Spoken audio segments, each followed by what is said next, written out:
Stuff you got to know before you go buying homes. Ryan Herring, Inspector Extraordinaire. I got to admit that pretty much every time I see you, I get offended. Because this is the only guy that has more 5-star reviews as a home inspector than me.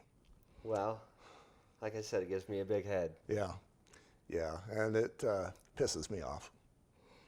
So, other than that, he's mostly a good guy when he's sleeping. So let's talk about HVAC. To your furnace and we'll just say your furnace is, in the winter, the number one thing you want to be concerned about. Mm-hmm.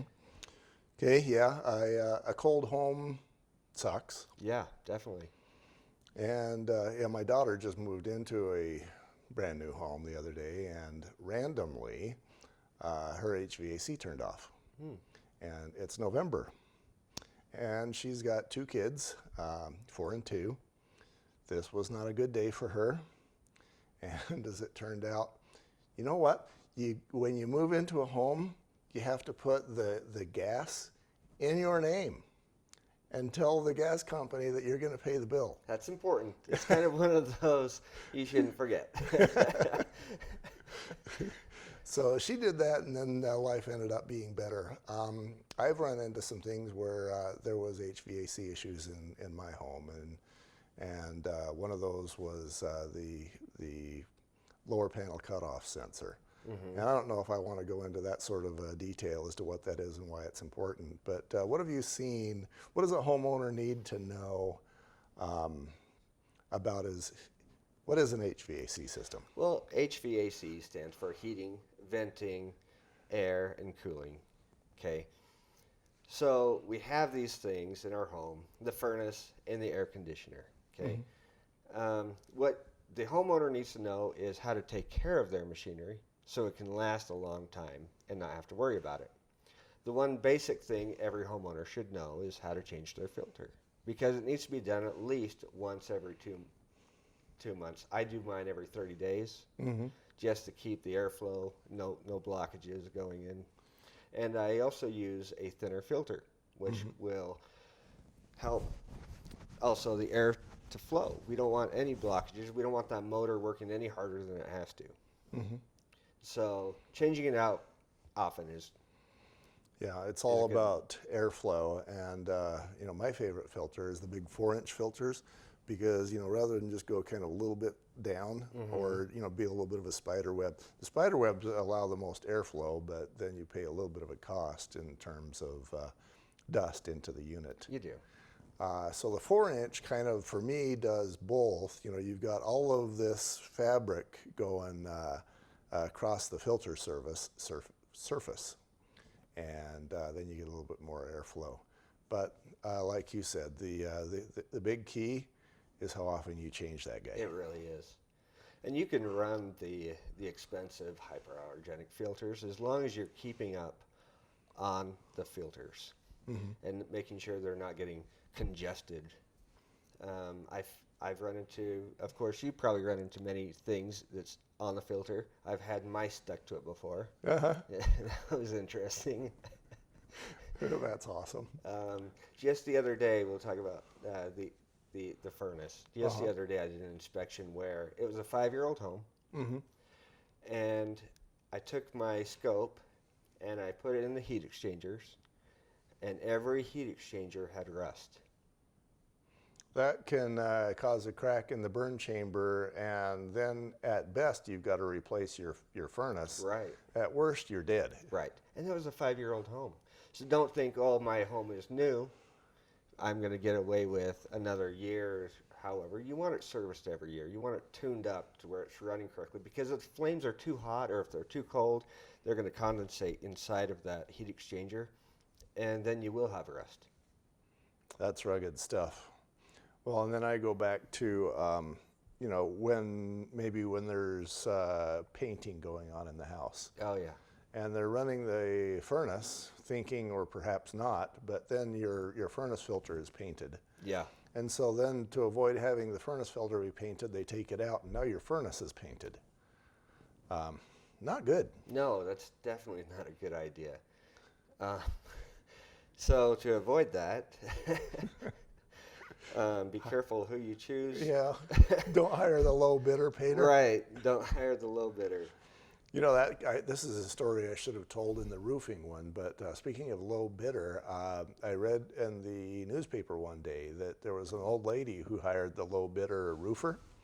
And he shows up, he does some work, he leaves at the end of the day, he shows up the next day, knocks on the door to tell her that he was working again. She didn't answer. She was dead. And she was dead because he left his tools on the chimney, and the carbon monoxide that was supposed to leave her house didn't leave. Yeah. In your mind, virtually insert that story into the roof section. But, you know, low bidder, you got to know who you're hiring. You really do. And you have those contractors will take you for money too, but that's a whole different segment. Mm-hmm. Yeah, and back in the day, you know, maybe 1960, 1990, everybody had a story, everybody had a sales pitch as to why they were the best. Right. Now there's Google reviews. Yeah. And to me, that just makes things so much easier. Sure does. And, you know, I've had people tell me, well, you can't have all 5-star reviews. How are you faking this? You know, I've actually thought about, I had this conversation with Stephanie Summers too. I've actually thought about having somebody give me other than a 5-star review, so it would be more credible. Yeah. Yeah. How about I give you a crappy review and then you give me one? I would probably come over here and you wouldn't hear the end of it. So to finish up the HVAC segment, you know, the fins on the AC unit. Right. Let's talk about those. Okay, so now we're out to the compressor and the fins around the unit. A lot of times those will get hit by balls or different objects out in the yard and get bented up, broken. Okay, if they're just bent, you can actually go get a comb from Home Depot and straighten them out. But the more fins you have bent, the less efficient your machine is going to be. And the fins, what are the fins? They will help dry in the air and cool the compressor inside. Yeah, those are those thin metal dudes that are on the side of the condenser. Right. And you've got the, what is it, the 16th inch diameter wire that is kind of sort of protecting them. Kind of, sort of, yeah. But a kid can just run his thumb across and just Yeah, they're just abuse aluminum. those. Yeah.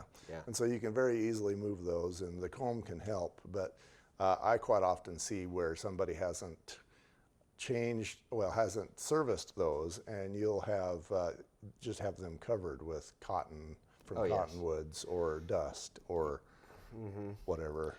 And you know, I always explain how to winterize and de-winterize the unit for whether we're going into summer or winter. And the way you winterize your AC unit outside, first of all, don't put a cover on it. Yeah, don't put a swamp cooler cover on it. Don't put a cover on it. You're only going to be trapping in moisture and rusting your unit out. So you go to your disconnect box, you open it up, and there are many varieties of how these function. Some will have look like a breaker switch. All you need to do is turn it off. That prevents you from turning the machine on accidentally in the wintertime and damaging your compressor outside. If you have a pull-out, you're going to pull it out and turn it around so the off is up and put it back in where the disconnects are not touching any other metal. Yeah, I did that once, only I didn't turn it over and put it back in. I thought, oh, I'm going to take this inside. And then I couldn't find it later. Yeah, they have a special slot for those. So do that, but yeah, no swamp cooler cover.